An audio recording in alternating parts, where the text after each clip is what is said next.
भएको थियो, कति बेला आउनुहुन्छ भनेर मसँग व्यक्तिगत रूपमा पनि सम्मान गरिरहनु भएको थियो।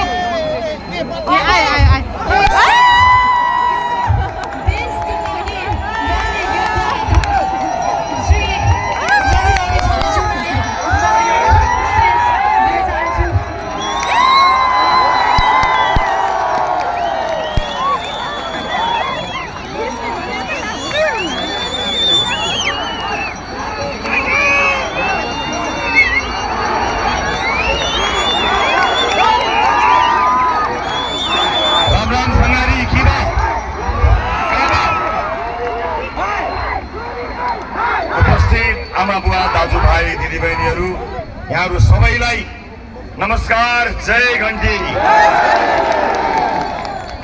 यसपटक धेरै बोल्ने विचार मेरो पनि छैन, किनकि धेरै बोल्ने भन्दा धेरै गर्ने दिन नजिक आउँदैछ। 21 गते नजिक आउँदैछ। बोलेर भन्दा गरेर देखाउनु पर्ने ठाउँमा हामी आएका छौँ। तर केही कुरा भन्नै पर्छ। यति आशा र अपेक्षा बोकेको ठाउँ छ यो। यति धेरै मानिसहरूले स्वागत गर्नुभएको छ, त्यसका लागि केही कुरा म भन्नै नै पर्नेछ। म राष्ट्रिय राजनीतिका केही कुरा गर्नेछु, दानको केही कुरा गर्नेछु। त्योभन्दा पनि महत्त्वपूर्ण म थारू दाजुभाइ दिदीबहिनी आउन चाहन्छु, केही कुरा भन्न चाहन्छु। म गर्वका साथ भन्न चाहन्छु, सुरुवातमै कि थारू जाति होइन सभ्यता हो। सभ्यताको रक्षा कसरी गर्नुपर्छ? जाति होइन सभ्यता हो, जसको सुरुवात दाङमा देखिन्छ। वर्षौंको सभ्यताको संरक्षण कसरी गर्नुपर्छ त्यसको ठेक्का पनि कसैले लिन पर्दैन। रासोपालाई थाहा छ। जिम्मेवारीपूर्वक हामी ती अधिकारहरूको लागि लड्नेछौँ। म यो कुरा आजको यो आफ्नो मन्तव्यको सुरुवातमै प्रतिबद्धताका साथ व्यक्त गर्न चाहन्छु।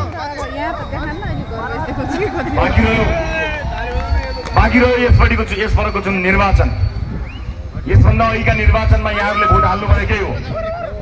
यस अघिका निर्वाचनमा यहाँहरूले पटक पटक विभिन्न राजनीतिक दललाई छान्नु भएकै हो, चुन्नु भएकै हो। नहेरिएको होइन, मौका नदिएको होइन। यसपटक फेर्नु पर्नेछ।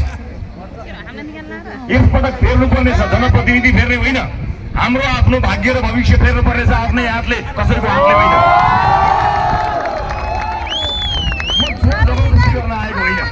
म त्यो पार्टीको मान्छे होइन जसले अर्को पार्टीको कार्यक्रम हुँदा पिकनिक राख्छ, फोकटमा खाना राख्छ, मान्छेहरूलाई नजाऊ भन्छ। म त्यस्तो मान्छे होइन। म जनताको भावनालाई छेक्ने नेता बन्न चाहन्न। न म रासोपाका त्यस्ता कोही नेताहरूलाई जनताको भावना र बाटो छेक्न लगाउँछु जसले जनताको उर्लिदो चाहनालाई छेक्न नसक्ने त्यस्तो काम गरोस्। म त्यस्तो चाहन्न। जनताको भावनालाई पोख्न दिनुपर्छ। जनताले रक्षा गर्छन् लोकतन्त्रको। त्यस कारणले देशले यसपटक क्रान्ति गर्छ। कसैले पिकनिक राखेर केही हुन्न, कसैले बाटो छेकेर केही हुन्न। निकाल्न त मलाई संसदबाट निकाल्ने योजनाकारहरू यही छन् नि।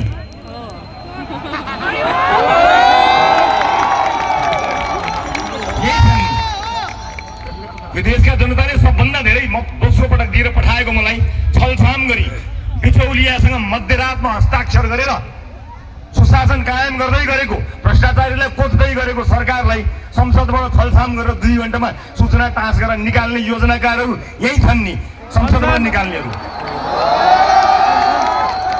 उठेका उनीहरू यसपटक पनि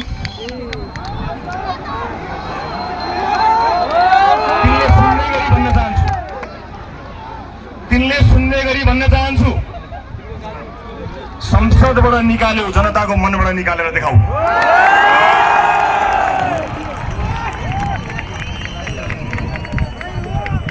मलाई थाहा छैन त्यसो के गर्न पाइयो, के गर्न भ्याइएन। चाहेको केही पनि गर्न पाएको छैन, गर्नु छ अब।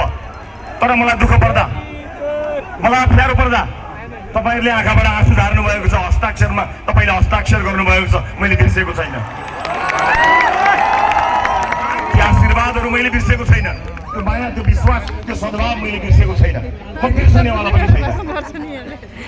आदरणीय आमा बुवा, दाजुभाइ, दिदीबहिनीहरू, हामीले स्पष्टसँग आफ्नो वाचापत्र मार्फत भनेका छौँ। म केही राजनीतिक कुराहरू यहाँ राख्नै पर्छ मैले, किनकि यो राजनीतिको उर्वर भूमि हो।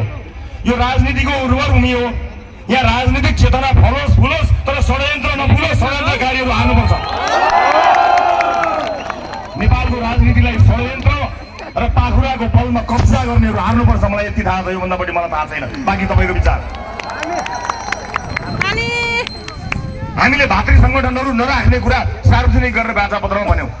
महिलाहरूको भातृ सङ्गठन, किसानहरूको सङ्गठन, अन्य विभिन्न पेसागत शिक्षकहरूको सङ्गठनको कुरा हामीले भातृ सङ्गठन रहित पार्टीको कुराकानी गर्यौँ।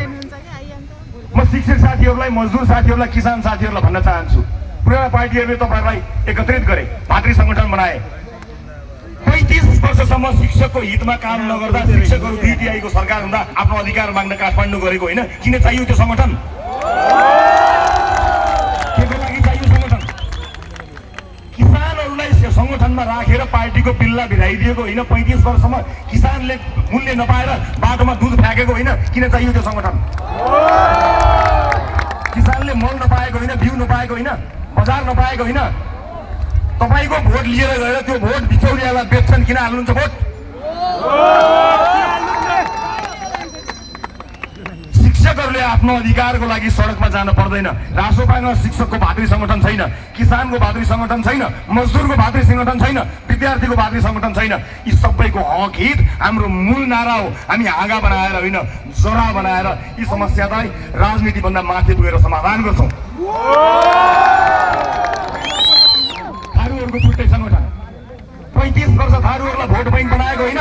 जहाँ भने त्यही भोट हाल भनेको होइन। थारूहरूलाई भयो पुरा माग, भयो संरक्षण। भूमिहीनहरूले लाल पूर्जा देख्न पाए?